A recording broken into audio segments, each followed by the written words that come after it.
एक बार हम थ्योरी को एक बार डिस्कस कर लेते हैं। फटाफट करना अनुज, ठीक है? ठीक से पढ़ के आप फटाफट इसको एक बार खत्म करो। सबने ऑलरेडी पढ़ Okay, रखा है sir. इसको जी। What is Order 39 Rule 2A? Order 39 Rule 2A is a part of Code of Civil Procedure (CPC). It tells the court what can happen if a person disobeys, does not follow a temporary injunction or an order previously अरे granted by court. Rule Order 39 Rule 1 or 2. ठीक है, देखो कह रहा है कि order 39 rule 2A क्या है। कह रहा है कि ऑर्डर 39 रूल 2A सीपीडी के अंदर दे रखा है। वो इसलिए कह रहा है कि अगर कोई पर्सन, कोई भी person, if any person disobey, disobey मतलब कहना नहीं मान रहा है, कोई बात नहीं मान रहा है, डिसोबे कर रहा है, कोई रूल हो गया, कोई ऑर्डर हो गया, वो ऑर्डर जो कोर्ट ने पास कर दिया है उसको वो मान नहीं रहा है, उसको वो डिसोबे कर रहा है। सपोज कीजिए एक बिल्डिंग है और कोर्ट ने बोला है कि इसके अंदर आप इसका कुछ मतलब ना तोड़ सकते हैं इसको, ठीक है ना, इसके अंदर इसका ना पोजेशन ले सकते हैं ना रह सकते हैं, बट फिर भी बंदा क्या कर रहा है, यहाँ पे आ रहा है, एक ये बंदा है, ये आ रहा है, इसको पूरा तोड़ दिया है ना, और अपना अलग से घर बना लिया, फिर पार्किंग कर दिया। तो ऐसे बंदे जो कोई कोर्ट का जो ऑर्डर पास हो चुका है उसको नहीं मानता, इफ अ पर्सन डिसोबे या किस चीज को नहीं मानता, टेम्परेरी इंजंक्शन को, टेम्परेरी इंजंक्शन हम डिस्कस कर चुके हैं प्रीवियस लेक्चर में, उसको नहीं मानता तो क्या होगा, उसके अंदर हमारा क्या कहता लाई करता है order 39 rule 2 and 1। Okay, next पढ़िए। Legal basis: Order 39 Rule 1 and 2 CPC grounds for temporary injunction. Order 39 Rule 2A CPC consequences of disobedience of injunction. Section 151 CPC gives inherent powers to the court to make any order necessary to do justice or prevent abuse of the court process. This means the court can use its own powers together with Rule 2A to enforce its orders properly even if not explicitly stated in other rules. ठीक है, देखिए पहली बात, पहले line में कह रहा है कि जो order 39 rule 2, sorry rule 1 and 2 CPC के अंदर है, वो ग्राउंड है, किसका ग्राउंड है, टेम्परेरी इंजंक्शन का। तो आपको याद रखना, जब भी टेम्परेरी इंजंक्शन पूछा जाएगा आपसे तो वो रूल 2 और 1 के अंदर, 1 and 2 के अंदर है, ऑर्डर 39 के अंदर। ठीक है, चाहे थ्योरी में लिखो या फिर आपका जब ड्राफ्ट आएगा तो आपको पता चले ड्राफ्ट किसके अंदर है। जब भी टेम्परेरी इंजंक्शन का ड्राफ्ट बनाएंगे तो वो किसके अंदर लाई करेगा, ऑर्डर 39 रूल 2 and 1 के अंदर। दूसरा कह रहा है कि ऑर्डर 39 रूल 2A क्या है, वो कह रहा है कॉन्सिक्वेंसेस देखने पड़ेंगे, बंदे को भुगतना पड़ेगा। डिसोबियंस, अगर वो कुछ कहना नहीं मानता है, कोर्ट के कोई ऑर्डर को नहीं फॉलो कर रहा है, डिसोबे कर रहा है, किस किसी को डिसोबे कर रहा है, इंजंक्शन को, जो टेम्परेरी इंजंक्शन का ऑर्डर पास हुआ है। फिर कह रहा है सेक्शन 151 151 सीपीसी के अंदर क्या कहता है, ये इनहेरेंट पावर देता है, कि इसको कोर्ट को देता है इनहेरेंट पावर। किस चीज के लिए देता है, ताकि वो नेसेसरी जस्टिस दे पाए, किसी चीज पे अपना तर्क लगा पाए, कोर्ट अपना तर्क लगा पाए, उससे भी जस्टिस दे पाए। ऐसा ना हो कि ये सामने वाला पार्टी गलत तो फिर भी कोर्ट हाथ पाथ रख के बैठा रहेगी, नहीं इसमें तो हम कुछ कर नहीं सकते। इसलिए सेक्शन 151 दे रखा है कोर्ट को इनहेरेंट पावर, कि कोर्ट अपनी तरफ से कोई पावर यूज कर सकती है सामने वाले को जस्टिस देने के लिए, ठीक है ना, बट वो नेसेसरी होना चाहिए, अननेसेसरी नहीं होना चाहिए। सपोज कीजिए कि वही सेम एग्जांपल, बंदा बिल्डिंग बना रहा है, वो तोड़ दिया, उसको नेसेसरी होना चाहिए ना। अगर वो अननेसेसरी चीज है तो उसमें कोई इनहेरेंट पावर का यूज नहीं किया जाएगा। ऑलराइट, फिर कह रहा है this means the court can use its own power, court अपनी खुद की पावर यूज करता है, टुगेदर विद रूल, रूल दे रखा है rule 2A, enforce it's order properly even if not explicitly stated in the other rules. Next पढ़िए। Does Rule 2A say, if a defendant disobeys a temporary injunction granted under Rule 1 or Rule 2, or violates any conditions attached to it?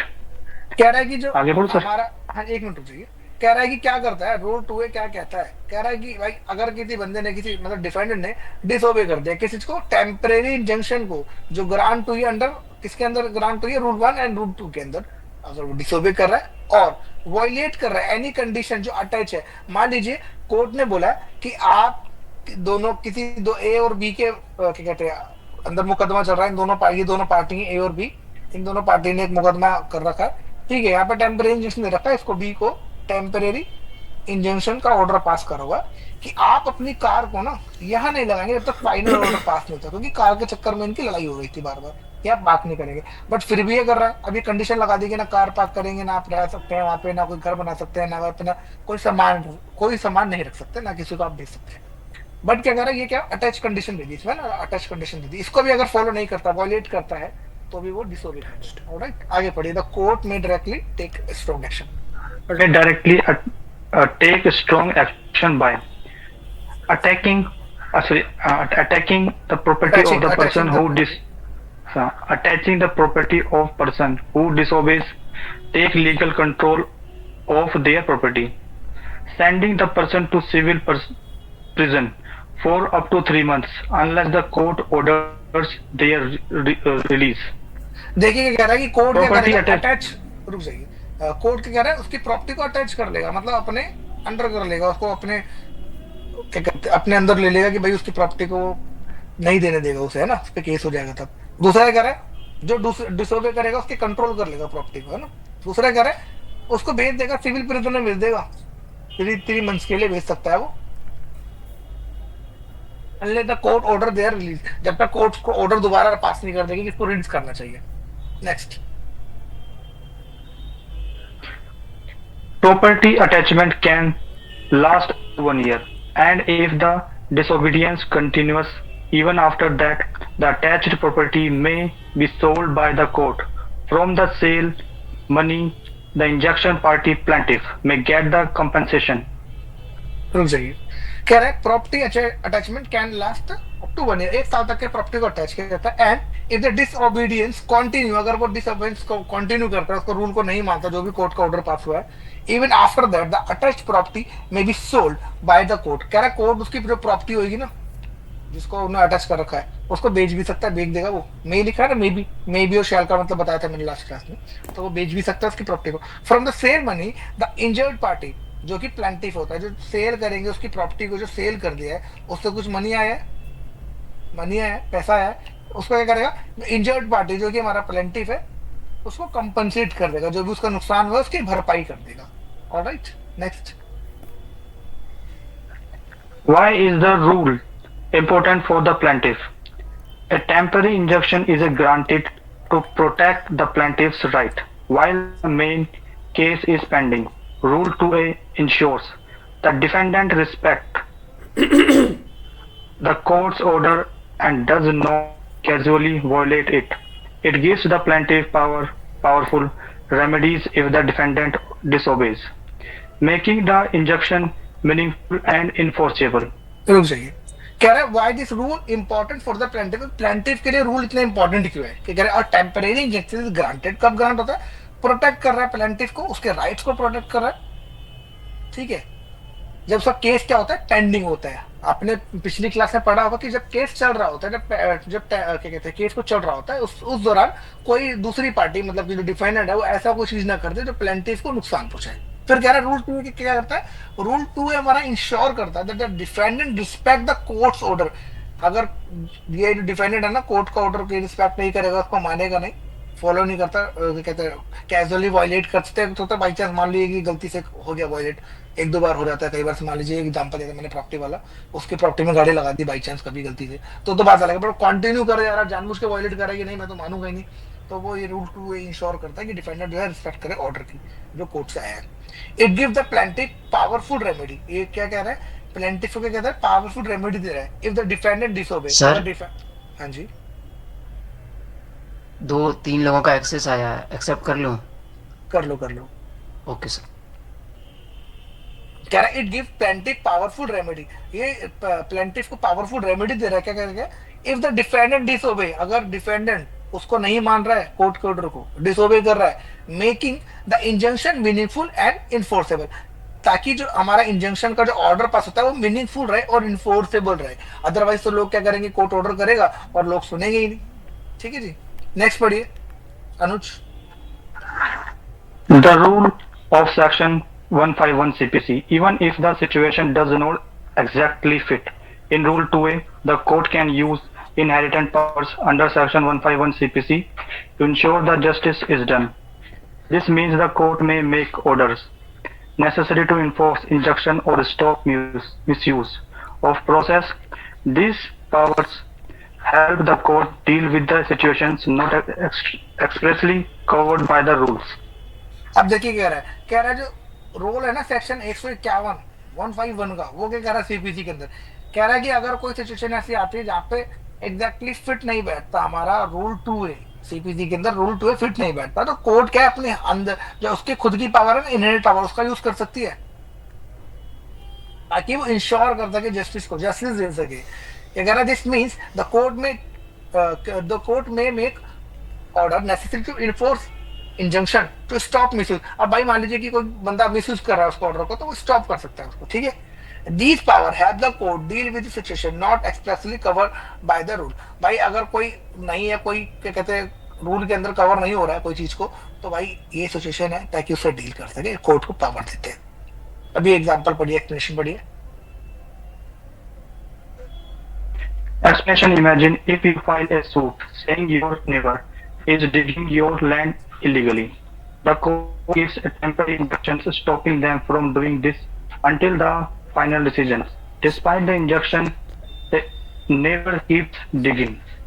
Then you can go back to the same court and ask to enforce the injunction using Order 39, Rule 2A. The court can attach their property or send them to civil prison if they do not obey. This shows that injunction orders are serious and cannot be ignored. अनुज आपकी आवाज मेरे को ही ऐसे break हो रही है कि किसी और को भी हो रही है, प्लीज एक बार बता दीजिए। So दोबारा पढ़ूं? दोबारा हेलो, दोबारा पढ़ूं सर? एक बार हेलो? पूछ लीजिए, अगर बार बार अगर ब्रेक हो रही तो इशू हो जाएगा। और कोई हाँ किसी हो को? रही है ब्रेक थोड़ी थोड़ी। अनुज आप प्लीज या तो एक बार नेटवर्क में आ जाइए, अदरवाइज किसी और को पढ़ने दीजिए, क्योंकि ऐसे फिर डिस्टर्ब होगा और लोगों को। ठीक है सर, किसी और को दे दीजिए अगर होता है इतना दिक्कत।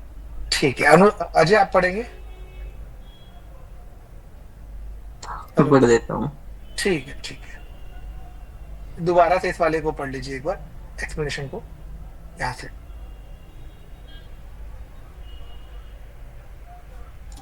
Explanation: imagine you file a suit saying your neighbor is digging your land illegally. The court gives a temporary injunction stopping them from doing this until the final decision. Despite the injunction, the neighbor keeps digging. Then you can go back to the same court and ask it to enforce the injunction using Order 39, Rule 2A. The court can attach their property or send them to civil prison if they don't obey.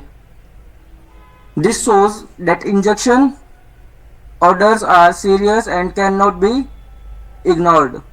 जी रुकिए, For example, अब देखिए, हाँ रुकिए, अब देखिए कह रहा है कि अगर एक्सप्लेनेशन हमने एक दी है, इमेजिनेशन एक्सप्लेनेशन है हमारी, कह रहा है कि भाई बंदे ने एक फाइल केस करा है, ठीक है, उसका नेबर है, उसकी प्रॉपर्टी में भी इलीगली घुस रहा है, डिगिंग वगैरह कर रहा है ना, टेम्परेरी इंजंक्शन के लिए स्टॉप करने के लिए बोल दिया, बट फिर भी अगर कर रहा है तो बंदा दोबारा जाएगा कोर्ट में, कोर्ट को बोलेगा ऑर्डर 39 रूल 2 के अंदर इसको दोबारा बोलिए, तो कोर्ट क्या करेगा, उसकी प्रॉपर्टी वगैरह को टच कर लेगा, क्योंकि वो डिसोबे कर रहा है, ठीक है ना, उसको हो सकता है वो उसको जेल भी भेज सकता है कोर्ट, है ना, सिविल प्रिजन में। प्लीज अब एक बार एग्जांपल पढ़ लीजिए आप ये। for example, Mr. A sues Mr. B threatening to cut trees on disputed land. The court under Order 39 Rule 1 gives a temporary injunction stopping Mr. B from cutting any trees until the main trial ends. Scenario: Mr. B still cuts the trees even after the injunction. A has the right to go back to the court and ask for action under Rule 2A. The court may attach Mr. B's property and even jail him civil prison because he disobeyed the order. Note वाला पढ़ लीजिए एक बार। Note: if Mr. B sells every trees, later selling that land, the damage may be hard to fix by money alone. This is why injunction order must be obeyed. Rule 2A ensures this. ठीक है जी, अभी वाला क्या अजय, अभी वाला example आप समझाइए, मैंने लास्ट आपको समझाया था, आपने पढ़ा है, आप इसको समझाइए एक बार। इसमें क्या है, if Mr. A sues Mr. B threatening to cut trees disputed land. Mister A sue करता है मिस्टर बी को फॉर थ्रेट, मतलब थ्रेट देता है कि अगर डिस्प्यूटेड लैंड पे जो वो ट्री है वो कट करता है तो the court under order 39 rule 1 gives a temporary injection, मतलब मिस्टर बी को टेम्परेरी इंजेक्शन देता है ऑर्डर 39 रूल 1 के under for stopping cutting trees until the main trial ends, मतलब जो भी उसकी ट्रायल एंड नहीं होती तब तक उसको वो देता है, क्या बोलते हैं, टेम्परेरी इंजेक्शन देता है। आगे ठीक है, इसका सिनेरियो होता है mister be still cuts the trees even after the injection, जो टेम्परेरी ट्रायल होता है फिर भी वो उसको जो देता है टेम्परेरी इंजेक्शन वो उसको मानता नहीं है, फिर भी उस कंटिन्यू रखता है cutting trees. Then A has the right to go back to the court and ask the action under rule 2A, तो ए के पास राइट होता है कोर्ट जाने का अंडर रूल 2A। फिर the court may attach mister B's property even jail him civil prison, जो वो था क्या बोलते हैं सिविल प्रिजन के अंडर उसको 3 मंथ की जेल हो सकती थी, तो उसमें भेज सकता है उसको मिस्टर बी को बिकॉज ही डिसओबेड द ऑर्डर, क्योंकि उसने रूल 1 को फॉलो नहीं करता है वो। तो ये पूरा सिनेरियो होता है इसका। ठीक है ना, एग्जांपल में सिंपल सी बात कर रहा है, एक मिस्टर ए और मिस्टर बी नाम का बंदा है। मिस्टर ए उसको कहता है कि भाई ये जो हमारे डिस्प्यूटेड लैंड हो रखी है, हमने इसको कोर्ट पे केस चल रहा है, इसके ऊपर आप जो जितने भी ट्री है पेड़ लगे हैं उसको काट नहीं सकते। बट उसके बाद भी अगर वो बंदा काटता है, टेम्परेरी इंजेक्शन देने के बाद भी उसे काटता है, मिस्टर बी को वो टेम्परेरी इंजेक्शन के लिए स्टॉप करने के लिए बोलता है, फिर भी काटता है, तो मिस्टर बी क्या करेगा, मिस्टर ए क्या करेगा भाई, दोबारा कोर्ट में जाएगा, दोबारा कोर्ट में जाके बोलेगा कि कोर्ट से बोलेगा आप एप्लीकेशन लगाते हैं रूल 2A की, ठीक है, तो कोर्ट क्या कर सकता है, उसकी प्रॉपर्टी अटैच कर सकता है मिस्टर बी की, और उसको भाई जेल भी भेज सकता है सिविल प्रिजन में, बिकॉज वो डिसोबे कर रहा है टेम्परेरी इंजंक्शन की ऑर्डर को। और ये क्यों इंश्योर करता है, ये क्या कहते हैं 2A, क्योंकि ये सीरियस चीज है ना, उसको मजाक ना बना जाए, कोर्ट के ऑर्डर को मजाक ना जाए। क्योंकि कह रहा है नोट में, if mister B sells every tree later ceding that the land the damages, मतलब ये कह रहा है कि भाई कहने की बात ये है कि भाई अगर वो सारे पेड़ों को बेच देगा, काट करके बेच देगा, तो डिस्प्यूट लैंड हो रखी है, तो भाई बाद में वो पैसों से फिक्स नहीं हो सकती है ना भाई, मनी अलोन इंजेक्शन ऑर्डर को मानना पड़ेगा, अगर वो भी करना पड़ेगा, नहीं करेगा तो रूल 2A लगा देंगे, दैट्स इट। क्वेरी वाला पार्ट सबको समझ में आ गया ना। नेक्स्ट करते हैं। रोहन, कोई बंदा ज्वाइन होने की कह रहा है, वो कह रहा है कि मेरे को 4 मैसेज आए मेरे पास कि उसे हमेशा ही ज्वाइन नहीं किया जाता मीटिंग के अंदर। कौन है भाई, देखो एक बार प्लीज। कोई बात नहीं, अब हम ड्राफ्ट शुरू करने जा रहे हैं, ठीक है। उसके बाद आपको कोई भी डाउट होगा तो आप उसको कॉपी पेन लेके लिख लीजिएगा, हम फिर इसके बाद में डिस्कस करेंगे।